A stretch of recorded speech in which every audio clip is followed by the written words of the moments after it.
Assalamualaikum warahmatullahi wabarakatuh. My name is Mutiar Aziza Ramadhani. My student ID 096 and I am from Management Department, University of Lampung. I will read an article and the title is The Deviant Pariah. The Deviant Pariah, Washington DC. A chemical attack on Britain units contrast applied by Russian Skullduggery. It is one thing to stand deviant and aloof on the world stage, another to be a pariah.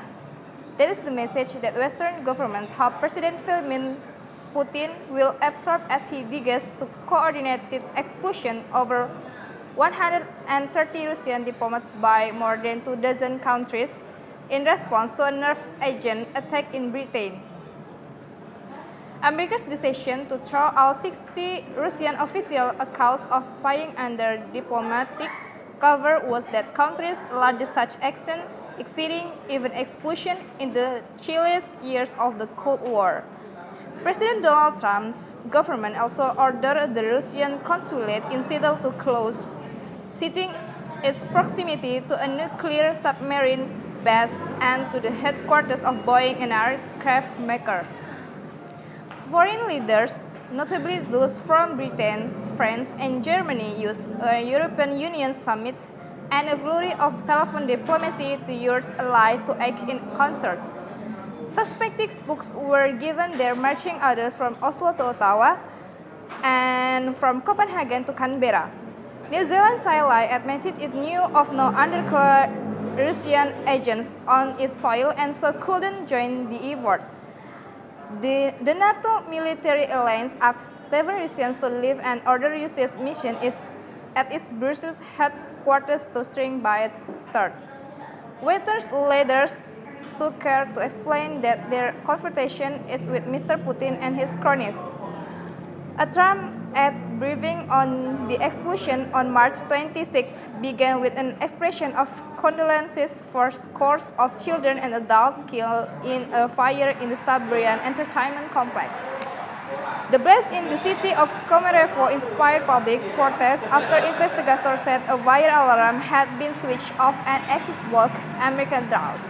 A distance between the Russian people and the action of their government, the Trump aide said. The same White House briefing called the explosion of 60 alleged spooks, including 12 at the UN in New York, an act of solidarity with American cross-set ally after a reckless attempt by the Russian government to murder a British citizen and his daughter on British soil with a military-grade naval agent. Mr. Trump himself didn't announce or explain the explosion on March 26. His thumbs were busy in the days after Britain says the Russian government used a nerve agent, Novichok, in the streets of an English cathedral city in a bid to kill a former Russian spy, Sergei Skripal, and his daughter Yulia. Trump did condemn a terrorist attack in France and denied that he is struggling to recruit good lawyers. The president tweeted that he will win a fight with the former vice president, Joe Biden, who would go down fast and hard, crying all the way.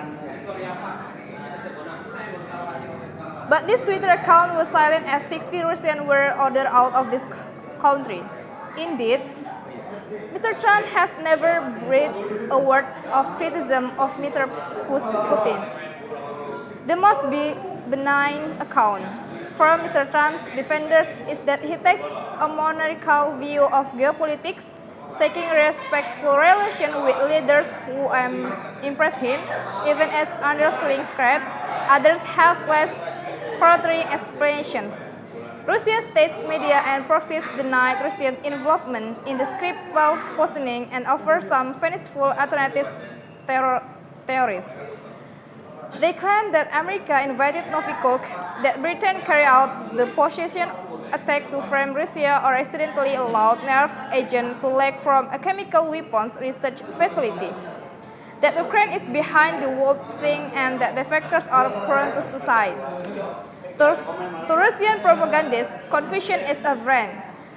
Their aim is not to convince but to foment cynicism, apathy, and a sense that believing official accounts is for comes. Russia also likes to divide Europe, Austria, Greece, Cyprus, and Portugal declined to expel Russians. In Italy and the Czech Republic, pro-Putin nationalist politicians questions the expulsions. Still, Russia's presence is raising the cost of being a Putin apologize. Brexit Britain and Mr. Trump's America are relearning the power of alliances such as the EU and NATO. Isolation has its downsides. I think enough for my article. Thank you for watching and wassalamualaikum warahmatullahi wabarakatuh.